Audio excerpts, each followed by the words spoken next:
এক ফকির দিল্লি ঘুরতেছে। একজন বলছে, ভাই তোমারে তো খয়রাত করে দেখতেছি আমি সেই ছোটবেলা থেকে, খালি তুমি খয়রাত করো। একটা জিনিস আপনারা মনে রাখবেন, গরিব, আজকে যারা গরিব পরিশ্রমের মধ্য দিয়ে কালকে তারা ধনী হতে পারে, কিন্তু যারা ভিক্ষুক, যারা ভিক্ষা করে, জিন্দেগিতে কোনোদিন তারা বড় হতে পারবে না। ভিক্ষা করা যাদের অভ্যাস, জীবনেও বাড়ি করতে পারবে না, জীবনেও ধনী হইতে পারবে না, কিন্তু গরিব ধনী হইতে পারবে। কারণ হলো আল্লাহর কাছে দুইটা বৈধ জিনিস অত্যন্ত ঘৃণিত। কয়টা? একটা হলো তালাক, আর একটা হলো ভিক্ষাবৃত্তি, মানুষের কাছে চাওয়া। আল্লাহ পছন্দ করেন না। ভিক্ষুক ঘুরতেছে, একটা লোক বলল, মিয়া তোমার তো সারা জীবনই খরচ করতে দেখি। খরচ করবো না, করবো কি? যার কাছে যাই সে দেয় 4 আনা 2 আনা 1 টাকা, এর বেশি তো দেয় না, তাই দিয়ে আমি কেমনে বড় লোক হব? কয় যে তুমি বাদশারে চোখে দেখো না, বাদশারে চোখে দেখো না। কয় বাদশার কাছে কি আমার মতো লোক যাইতে পারে নাকি? কয় না, যাইতে হবে, যাও। বাদশা একবার যাবা, এমন দেওয়া দেবে জীবনে আর তোমার খরচ করা লাগবে না। পাতি শিয়ালের পিছনে ঘুরে তো লাভ নাই। পাতি শিয়ালে খায় মুরগি, তোমার একটা ঠ্যাং দেবে, দাঁতের খেলালের কাজ হবে না। বাঘের পিছনে ঘোরো, বাঘে খায় গরু আর হরিণ, একটা রান দিলে তুমি 1 সপ্তাহ খাইতে পারবে। কাজে ঘুরতে গিয়েও বোঝা উচিত কার সাথে ঘুরি। তো বলছে বাদশার কাছে যাও। তো বাদশারে পাবো কই? কই তো দেখলাম কেবল মসজিদে ঢুকলো। তারপরে ফকির গিয়ে দাঁড়ায় আছে বারান্দায়, দেখে যে উনি বাদশা ভেতরে বসে হাত তুলে আছে ভাবে, আর চোখ দিয়ে পানি পড়ে দাড়ি ভিজে ভিজে পড়তেছে। নামাজ শেষ করে, মোনাজাত শেষ করে বাদশা বেরিয়েছে। কোন বাদশা? শাহজাহান। বাইরে আসার পর ফকির বলল, আসসালামু আলাইকুম বলে ফকির রওনা করছে। বাদশা বলে, দাঁড়াও, তুমি যে রওনা করলা, তোমার তো ভিক্ষুক মনে হয়, আর লোকেরা যারা ভিক্ষুক না তারাও তো আমার কাছে চায়, আর তুমি তো ভিক্ষুক, চাইলে না কেন কিছু? ভিক্ষুক বলে, জাহাপানা, আমি কিছু চাইতে এসেছিলাম আপনার কাছে, কিন্তু আপনার করুণ অবস্থা দেখে আমার জ্ঞানের চোখ খুলে গিয়েছে। আমি দেখতে পেলাম আমি যার কাছে চাইতে এসেছি, আমি তো কান্দি না, হাতও বাতি নাই। যার কাছে চাইতে আসতাম দিল্লির সম্রাট, আবার কোন সম্রাটের কাছে হাত পেতে ভিক্ষুকের মতো কি জানি চায়, আর চোখ দিয়া পানি পড়ে দাড়ি ভিজে ভিজে পড়ছে। আমার জ্ঞানের চোখ খুলে গেছে, দুনিয়ার বাদশার কাছে আর চাইবো না। বাদশা কান্দে যে বাদশার কাছে, তার কাছেই চাইবো। প্রিয় ভাই সব, এই জন্যে জিহ্ন সাফ করে ফেলুন। দুনিয়ার কোন মানুষের জন্য, মানুষের কাছে নয়, কোন কবরে নয়, কোন কারো কাছে নয়, আল্লাহ তাআলার কাছেই আমরা নামাজের মধ্যে ঘোষণা করেছি, ইয়াকা না'বুদু ওয়া ইয়াকা নাস্তাঈন। আল্লাহ তাআলা, তোমার একমাত্র ইবাদত করি, তোমার কাছেই সাহায্য চাই। কাজী সাহায্য আল্লাহর কাছে। কার কাছে চাইবো বলে? আল্লাহ আমাদের ঈমান পোক্ত করে দিন। আমরা বলি আমিন, আমরা বলি আমিন। অসুখ বিসুখ হইলে পরে ধৈর্য ধরবেন। অনেক মানুষ আছে জ্বর হইলে কয় যে এত নামাজ পড়ি খালি জ্বর আমারই হয়, এত রোজা রাখি, ভালো ভালো কাম করি, আমার ছেলের অসুখ মোটে সারি না। এই জাতীয় কথা বলবেন না। মুমিনের পায়ে যদি কাঁটা ফোটে সওয়াব থেকে খালি নাই, ধৈর্য ধরতে হবে। কাঁটা ফুটছে, বলেন ইন্না লিল্লাহ। আজাবান লিল মুমিন, মুমিনের জন্য বড়ই আশ্চর্য ব্যাপার, বিপদ হইলেও শুকর আদায় করে, আর সুখে থাকলেও শুকর আদায় করে। সুবহানাল্লাহ বিহামদিহি। বিপদ আসলে সে বলে ইন্না লিল্লাহি, বলেন ইন্না লিল্লাহি ওয়া ইন্না ইলাইহি রাজিউন। আর যখন শান্তি আসে বলে আলহামদুলিল্লাহ। দুই অবস্থায় তার জন্য নিয়ামত আল্লাহর তরফ থেকে সে পায়, আলহামদুলিল্লাহ। প্রিয় ভাই সব, তো আল্লাহর উপর ঈমান আনার জন্য কয়টা শর্ত বলছি না? এই যে প্যাচ লেগে গেছে, কয় যে 3টা। আল্লাহর উপর ঈমান আনার জন্য শর্ত কয়টা? 4টা। 4টার বলছি কয়টা? 2টা। আরেকটা হচ্ছে আল্লাহর কুদরত এ বিশ্বাস করা। আল্লাহর কুদরত মানে শক্তি। আল্লাহর কিছু বিশ্বাস করবেন, বলেন জোরে, শক্তি। আকাশ এবং জমিনের শক্তিশালী কে? কিন্তু আমার দেশের জনগণ, কিছু কিছু রাজনীতিবিদরা বলে জনগণই নাকি সকল ক্ষমতার, সকল শক্তির উৎস। কি পাগল! তুমি ক্ষমতার উৎস? নাকের মধ্যে ময়লা, দাঁতে ছাতা, পেটের মধ্যে দুর্গন্ধ ভরা, ক্ষমতার উৎস। আশ্চর্য কথা, এই যে ক্ষমতার উৎস, হাজার হাজার লোক এখানে বসা, দুইটা ভাউয়া ব্যাংক যদি দুই কোণা দিয়ে ঢোকে, ভাউয়া ব্যাংক চেনেন, বিগ সাইজের ব্যাংক, দুইটা যদি দুই দিক দিয়ে ঢোকে লাফাইতে লাফাইতে, সামনে যারা আছে এমনি লাফাবে। অন্তত টঙ্গী তামিরুল মিল্লাত মাদ্রাসা ছাড়াইয়া তারপরে ফিরে তাকায় বলবে, ভাই আমরা দৌড়াই কেন? ব্যাংকের সামনে অসহায়, বল্লা ভীমরুলের সামনে অসহায়, সাপের সামনে, বিচ্ছুর সামনে অসহায়, তারা কয় সকল ক্ষমতার উৎস জনগণ। কপাল পোড়া, ক্ষমতার উৎস জনগণ নয়। এটা কোরআনের সাথে কন্ট্রাডিকশন হয় এ কথায়। আল্লাহ বলেছেন আন্নাল কুওয়াতা লিল্লাহি জামিয়া, সকল ক্ষমতার উৎস কে? চিল্লায় বলো ক্ষমতা কি দেখছেন? মাত্র 1.5 মিনিট। কয় মিনিট? মাত্র 1.5 মিনিট। আল্লাহ বলেছেন কোন, সাথে সাথে তামিলনাড়ু, মালয়েশিয়া, ইন্দোনেশিয়া, থাইল্যান্ড, মালদ্বীপ, শ্রীলঙ্কা 2 লক্ষ লোক শেষ, 1 লক্ষের খোঁজ নাই। সমুদ্রের পানি 33 ফিট উঁচু হয়ে এসছে। সুবহানাল্লাহ কই ইচ্ছে করে না?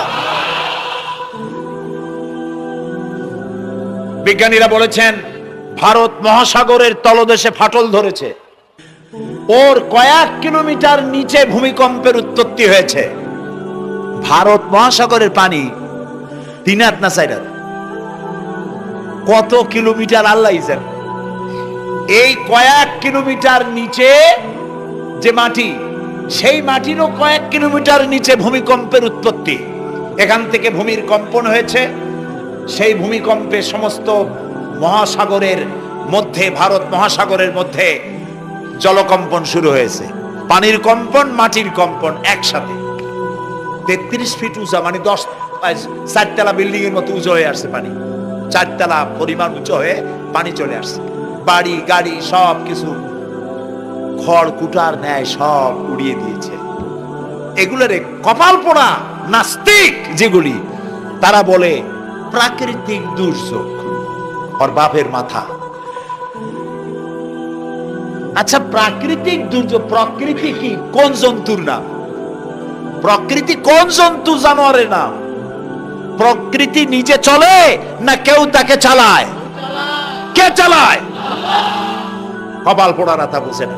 বিশ্ববিদ্যালয়ের শিক্ষক হয়েছে তো, আল্লাহ দিয়ে আসি কোথায়? তবে সব খারাপ না, ভালো আছে আলহামদুলিল্লাহ। কিছু আছে কপাল পোড়া, বিশেষ করে শান্তিনিকেতনে যারা পড়াশোনা করে আসে, সাহিত্য চর্চা করে, এই সাহিত্য চর্চা করতে করতে এক পর্যায়ে কপাল পুড়ে যায়, আল্লাহরে চিনতে পারে না। সব চেনে, আল্লাহরে চেনে। আল্লাহ এখন চিনাইতেছে ভালো করে। প্রিয় ভাই, সব কমে আদ, কমে সামুদ, এগুলিকে আল্লাহ তারা ধ্বংস করেছে। কিয়ামতের আগে এই যে 7টা আকাশ, এই আকাশ সম্পর্কে অবিশ্বাসীরা তারা বলেছে আকাশ বলতে কিছুই নেই, এটা নাকি অনেক দূরে, তাই নীলা নীলে দেখা যায়। কি কপাল পোড়া, চিন্তা করে, নীলা নীলে দেখা যায়। এই আকাশ মহাশূন্য। এই আকাশগুলি, আকাশ কয়টা? কয়টা স্তর? 7টা। এগুলি কাতাইয়ে সিজিল্লিল কুতুব। কোরআনে কারিমে আল্লাহ তাআলা বলেছেন কিতাবের পৃষ্ঠার মতো কিয়ামতের আগে একটার পর একটা ঠাস ঠাস করে পড়বে, ভেঙে চুরে চুরমার হয়ে যাবে। ওয়াইদাল বিহারু ফুজ্জিরাত, আল্লাহ তাআলা বলছেন ইযাস সামাউ ফাতারাত ওয়াইদাল কাওয়াকিবু ইনতাসারাত ওয়াইদাল বিহারু ফুজ্জিরাত। আকাশের তারকাসমূহ বিক্ষিপ্ত হয়ে পড়বে। অসংখ্য তারকারাজি, বিশাল বিশাল তারকা বিক্ষিপ্ত হয়ে পড়বে। চন্দ্র সূর্য একটার সাথে আরেকটা ধাক্কা লেগে চাঁদ আর সূর্য আলো হারিয়ে ফেলবে, একাকার হয়ে যাবে। পাহাড়গুলো উঁচু করে আল্লাহ তাআলা জমিনের উপরে আছাড় মারবেন, কালিহিনিল মানফুস, তুলার মতো উড়ে চলে যাবে। সুবহানাল্লাহ বলবা না? কত বড় শক্তি আল্লাহ পাকের। ওয়াইদাল বিহারু ফুজ্জিরাত, সমুদ্র সমূহ বিদীর্ণ হয়ে যাবে। সমুদ্রে যত পানি আছে সমস্ত পানিগুলি নিঃশোষিত হয়ে যাবে মাটির তলায়, এবং সেখানে অগ্নি উৎপত্তি হবে। কোরআনে কারীম আল্লাহ বলে দিয়েছেন গোটা সমুদ্রগুলিতে আগুন জ্বলতে থাকবে। এগুলি কিয়ামতের আলামত। আল্লাহ পাকের অফুরন্ত মেহেরবানি। এই যে কানের কাছ দিয়া গুলিটা চলে গেছে, কানে লাগে নাই, বাড়ির কাছ থেকে কিয়ামত হয়ে গেল, বাংলাদেশে আল্লাহ বাঁচাই দিলেন। সুবহানাল্লাহ বলো, আলহামদুলিল্লাহ বলেন। আমাদের প্রতিবেশী দেশগুলিতে যেভাবে আঘাত লাগছে, ওর 1000 ভাগের 1 ভাগের আঘাত কয়েক সেকেন্ড যদি বাংলাদেশে হতো, আমাদের সব অপরিকল্পিত শহর, রাজুক পারমিশন দিয়েছে 3 তলার, করা হয়েছে 7 তলা। এইভাবে অপরিকল্পিত যত বিল্ডিং আছে এগুলি পচা সিমেন্ট দিয়ে, পচা ইট দিয়ে তৈরি করা হয়েছে। 2-3 সেকেন্ডের ভূমিকম্প যথেষ্ট এই শহর লন্ডভন্ড করে দেওয়া। অসংখ্য মানুষ মারা যাবে, অসংখ্য বাড়ি ঘর শেষ হয়ে যাবে। এদেরকে রেস্কিউ করার মতো মডার্ন ইকুইপমেন্টসও গভর্নমেন্টের কাছে নাই। এজন্য আল্লাহর কাছে সেজদা দিয়া গুনার তওবা করতে হবে। আল্লাহ আমাদের মাফ করে দাও, আমার এই গরিব দেশটাকে কিয়ামত পর্যন্ত এই গজব থেকে বাঁচাও। প্রিয় ভাই সব, আল্লাহ তাআলার ক্ষমতার ওয়াজ আমি আজ করতে পারবো না, অনেক লম্বা হয়ে যাবে। কারণ আমাকে 3টা পুঁজির কথা তো কমসে কম বলতেই হবে, অল্প করে হলেও। শুনবেন তো? আল্লাহ তৌফিক দিক, বলেন আমিন। আল্লাহ তাআলার ক্ষমতায় বিশ্বাস করা, তার প্রচন্ড ক্ষমতা, যা খুশি তাই বলেন করতে পারেন। মরাকে জিন্দাকে মারতে পারেন, মরুভূমিতে ফুল ফুটাতে পারেন।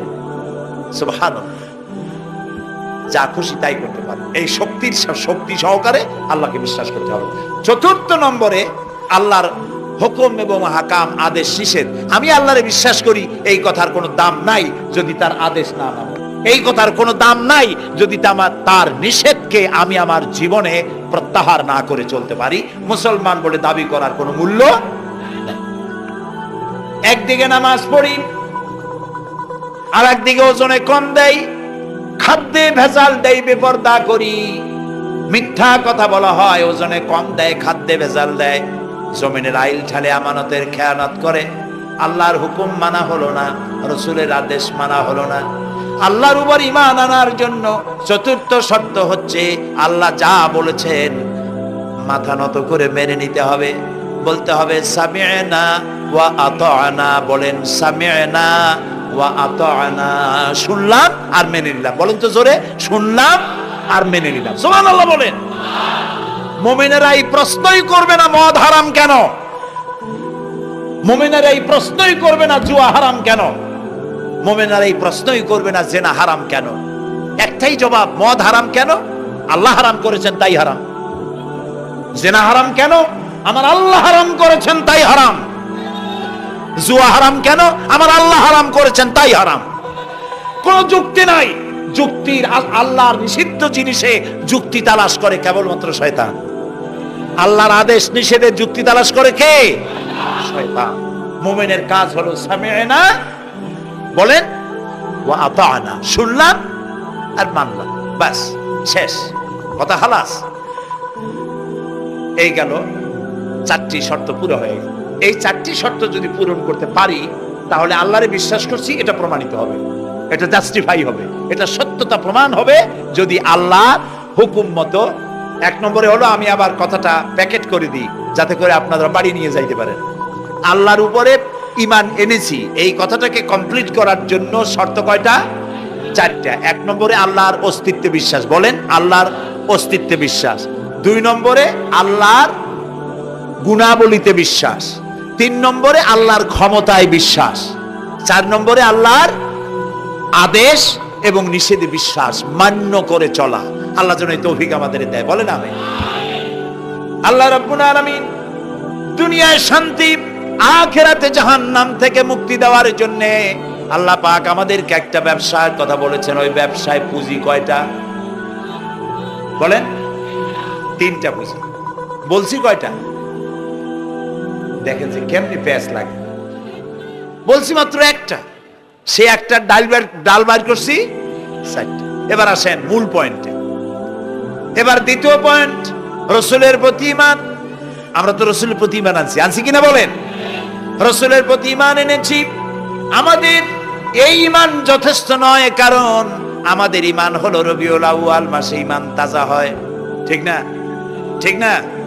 রবিউল আউয়াল মাস যখন আসে, ব্যানার টানাই, শামিয়ানা টানাই, রাস্তাগুলিতে ফ্ল্যাগ লাগাই আর আলোক সজ্জা করি। মন্ত্রীরা আসেন, নেতারা আসেন, সিরাতুন নবী মাহফিলে দাঁড়ায় বলেন নবীর আদর্শ অনুসরণ করা ছাড়া উপায় নাই। অথচ ওনার পা থেকে শুরু করে মাথা পর্যন্ত নবীর আদর্শ নাই।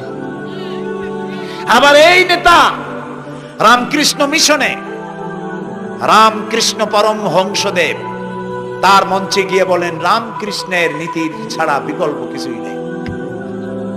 আবার গৌতম বুদ্ধের জন্মবার্ষিকী উদযাপনের জন্য সেখানে গিয়ে বলেন গৌতম বুদ্ধের অহিংস নীতি অনুসরণ করা ছাড়া জাতির যোগীনাথ হওয়ার আর কোনো পথ নেই।